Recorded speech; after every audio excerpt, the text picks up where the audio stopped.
Quelque chose survit ici qui n'aurait jamais dû passer le filtre des ruines, des archives, des récits officiels. Un détail matériel, minuscule, qui refuse d'entrer dans l'histoire telle qu'on la raconte. Dans le halo de sa lampe, Georges Basse voit soudain une forme verte, énorme, posée sur la roche. Il tend la main. Sous ses doigts, le bronze tardif bascule.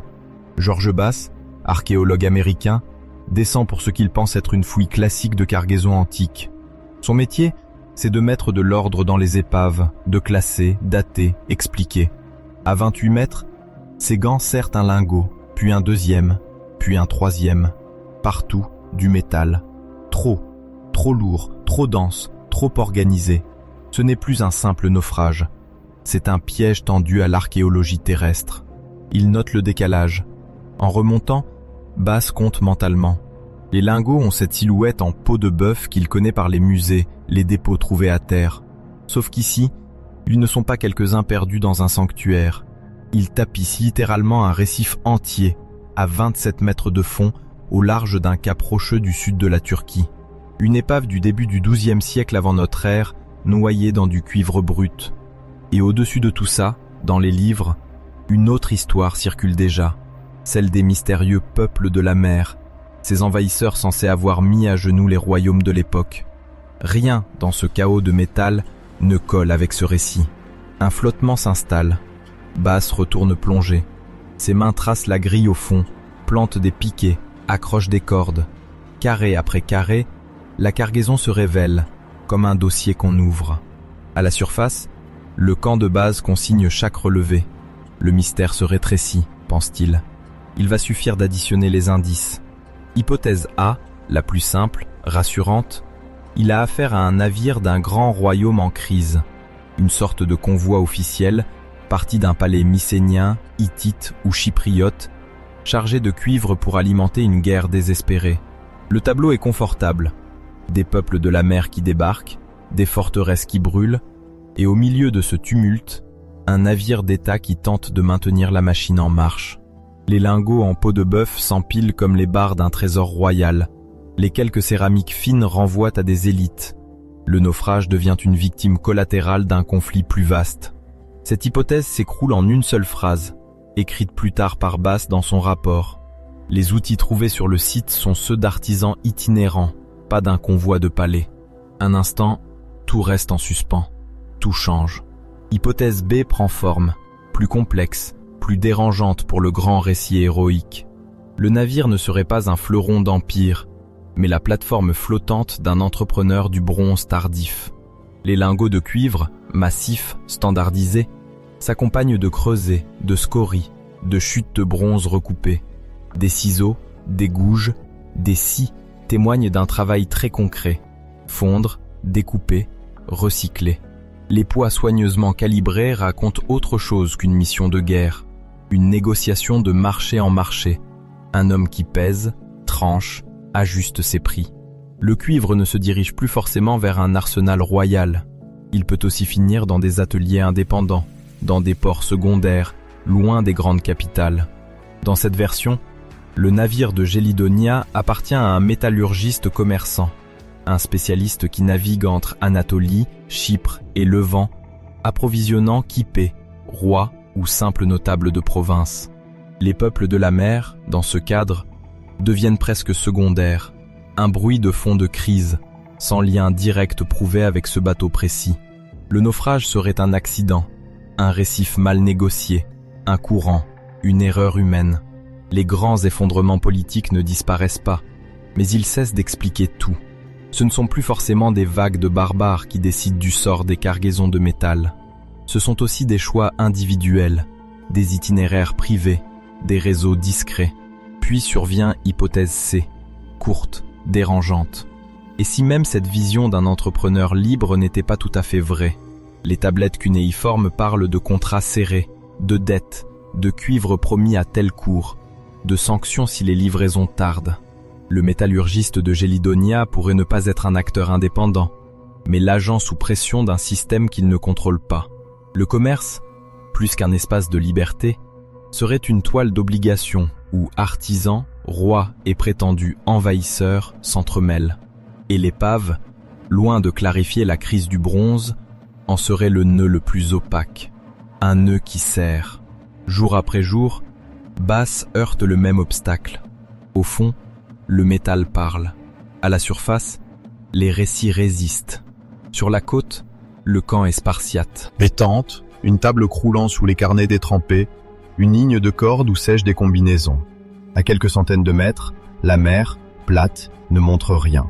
Toute la tempête se joue 28 mètres plus bas. Sous l'eau, les gestes sont précis. Bass se cale contre la pente rocheuse pour lutter contre un courant latéral. Ses doigts engourdis par le froid accrochent la grille, déplacent le tuyau d'un airlift qui aspire le sable et le renvoie plus loin. Les bulles filent vers la surface en un rideau blanc. Devant lui, les lingots dessinent une masse compacte, mais l'histoire qu'il compte se heurte à un mur invisible, celui qui sépare ce que l'on voit de ce que l'on veut continuer à croire. Un mur sans fissure apparente. Ce mur a une seule racine. Les grandes synthèses sur l'effondrement de l'âge du bronze aiment les explications nettes. Dans ces récits, des peuples de la mer arrivent, coupent les routes, brûlent les villes, font s'effondrer des empires en quelques décennies. Cette image fonctionne trop bien. Elle tient en quelques lignes, elle aligne des causes et des effets. Elle donne à l'histoire un ennemi identifiable, presque confortable dans son rôle de coupable ultime. Tout ce que Bass remonte de Gélidonia complique ce schéma au lieu de le confirmer. La cargaison est purement économique. Pas de traces d'armes en nombre, pas de série d'épées neuves prêtes pour une armée, pas de boucliers, pas de pointes de lance alignées. On trouve des outils de travail, des scories, des poids. On trouve des céramiques de plusieurs régions, mélangées, comme si le navire s'était amarré à de nombreux quais sans se soucier des frontières politiques. Sur les fragments de bois récupérés sous certains lingots, aucune brûlure, aucune marque de combat, pas de preuve d'un abordage violent. Rien qui permette d'accrocher cet accident précis à une bataille navale imaginée sur ses côtes. Le mur, Bass le sent physiquement quand il discute avec d'autres chercheurs. Sur le bateau de soutien, après les plongées, les débats s'ouvrent. Des collègues évoquent les archives égyptiennes qui mentionnent des envahisseurs venus de la mer, les villes détruites dans le Levant, les palais mycéniens abandonnés. Tout cela existe. Mais dans ces carnets de plongée, les numéros de carrés, les croix marquant les lingots, les dessins d'outils parlent un langage différent. Continuité des circuits de cuivre, adaptation, bricolage, recycleurs de métal qui semblent travailler au plus près de la rupture sans s'y dissoudre immédiatement. Le doute reste. La seule raison du blocage tient dans la manière dont on conçoit la crise. Si l'on cherche des armées, des invasions, un choc brutal, Gélidonia devient presque illisible. Si l'on accepte l'idée d'un système qui se défait lentement de l'intérieur, sous le poids de dépendances économiques, de monopoles sur le métal, de routes commerciales fragiles, l'épave prend un sens. Mais ce sens-là est moins spectaculaire, moins simple à raconter. Il ne fournit pas de visage à la catastrophe, juste la vision d'un réseau ténu de navires comme celui-ci, tentant de maintenir un flux de cuivre et d'étain dans un monde qui craque. Cette résistance n'est pas abstraite. Elle se loge dans des détails concrets qui font mal à Bass. Un soir, il retire sa combinaison. La peau de son cou est marquée par la bande élastique de son masque, rouge, irritée. Le sel a creusé une ligne qui brûle dès qu'il bouge la tête. Cette douleur minuscule coïncide avec un constat. En remontant les objets, en les classant, il a espéré trouver le morceau manquant qui relierait proprement Gélidonia au grand récit des peuples de la mer. Un cachet royal, une inscription, une arme emblématique. Au lieu de ça, il accumule des signes d'économie grise, de réparation, de recyclage. Il comprend que son mur n'est pas seulement scientifique, il est narratif. Le monde qu'il fouille ne donne pas un coup d'éclat qui ferme l'enquête. Il montre un glissement, un étirement lent du temps de la crise. Les peuples de la mer, dans cette lumière, cessent d'être les auteurs uniques du désastre. Ils deviennent un élément parmi d'autres dans un paysage déjà fissuré. Et cette idée-là est plus difficile à accepter que n'importe quel récif. Des années plus tard, la majorité des spécialistes convergent. Gélidonia montre un navire marchand de métaux, lié à des réseaux d'échange encore actifs au moment où les grands royaumes vacillent. Dans les colloques, un débat persiste néanmoins. Certains voient dans cette épave la preuve d'une surprenante résilience commerciale malgré les destructions, d'autres y lisent au contraire un signe d'ultime tension, un commerce déjà sous perfusion, et cette divergence ne se fait pas toujours là où on l'attend. Certains défenseurs d'anciens modèles admettant prudemment que les peuples de la mer n'expliquent pas tout. Ce que beaucoup refusent frontalement, c'est de renoncer à l'idée d'un effondrement principalement causé par une force extérieure identifiable, car cela obligerait à regarder de plus près la responsabilité des structures internes, des élites dépendantes du métal, et donc à admettre que le système s'est peut-être détruit lui-même. Sur le papier, Bass s'était raconté une histoire claire. Les épaves anciennes, pensait-il, allaient lui offrir des instantanés de l'histoire avec un grand H. Un navire de roi, un convoi militaire, une cargaison qui s'inscrit proprement dans les archives connues. Cap Gélidonia devait être cela, un morceau tangible de la légende des peuples de la mer, un maillon manquant qui ferait le lien entre texte, ruines brûlées et mer silencieuse. Plongée après plongée, ce qu'il croyait vrai se défait. Il ne trouve pas les marques qu'il attendait, pas de symbole royal frappé sur tous les lingots, pas de traces claires d'appartenance à un empire précis, pas de série d'objets militaires cohérentes. À la place, la cargaison se révèle comme une mosaïque d'évidences prosaïques, du cuivre brut en quantité massive, de l'étain en proportion beaucoup plus faible, des chutes de bronze, des creusets usés, des outils qui portent les marques d'un usage intense. Les céramiques appartiennent à plusieurs horizons culturels, sans qu'aucun ne domine totalement. Le navire ressemble davantage à un atelier mobile et à un entrepôt combiné qu'à un vaisseau officiel. Ce que Bass découvre, ce n'est pas un chapitre illustré de la grande invasion des peuples de la mer, c'est la matérialité nue d'un système économique sous tension. Les analyses métallurgiques montrent un cuivre travaillé, normalisé, prêt à être redistribué. L'étain, rare, insiste sur la dépendance de tout le monde à quelques filières fragiles.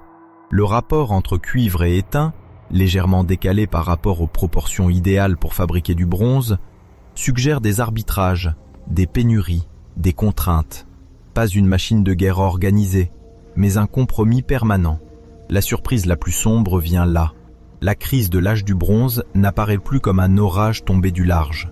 Elle ressemble à l'agonie lente d'un réseau qui s'est rendu indispensable à lui-même. Les royaumes, les cités, les ateliers ont bâti leur puissance sur le bronze, et donc sur le cuivre, sur l'étain, sur des navires comme celui de Gélidonia. Quand la moindre perturbation survient, changement de route, instabilité politique, accident en série, pression militaire, tout le système se trouve menacé. Les peuples de la mer peuvent bien exister, apparaître dans les textes, attaquer des côtes. Mais ce que montre Gélidonia, c'est que leur éventuelle violence ne fonctionne qu'en s'insérant dans une fragilité préexistante. Un maillage d'échanges où un seul navire qui manque, un seul contrat qui échoue, peut faire dérailler une chaîne entière de livraisons. Pour Bass, l'illusion qui s'effondre est double. D'abord, l'idée que les grandes crises ont toujours une cause claire, extérieure, qu'il suffirait d'identifier pour résoudre le mystère. Ensuite, l'idée que l'archéologie sous-marine offrirait des réponses plus nettes que l'archéologie terrestre. Cap Gélidonia lui révèle autre chose. La mer conserve aussi les zones grises.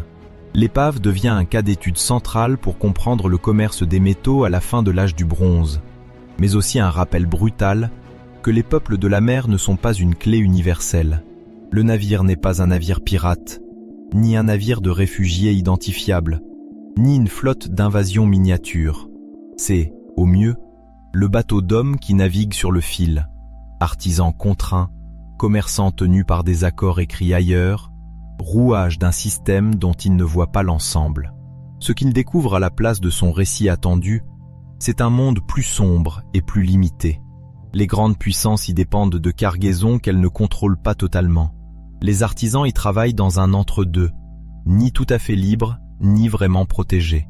Les envahisseurs possibles ne sont qu'un facteur parmi d'autres dans une équation où la pénurie, la dette et la vulnérabilité des routes comptent tout autant. Les peuples de la mer cessent alors d'être une explication.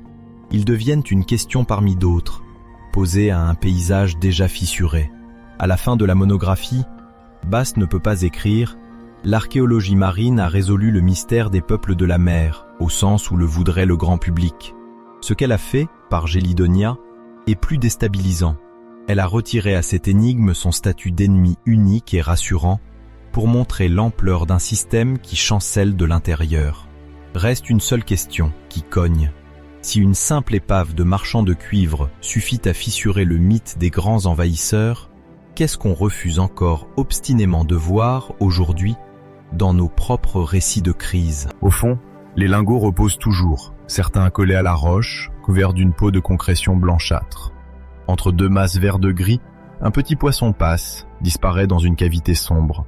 La lumière des plongeurs découpe des rectangles nets sur le sable, puis s'éloigne, laissant les formes redevenir indistinctes. Plus haut, la surface se ride à peine. Une ligne pâle au loin marque la côte, silencieuse. Sur une étagère de musée, derrière une vitre, un seul lingot poli brille sous un spot fixe, isolé de ce qui l'entourait.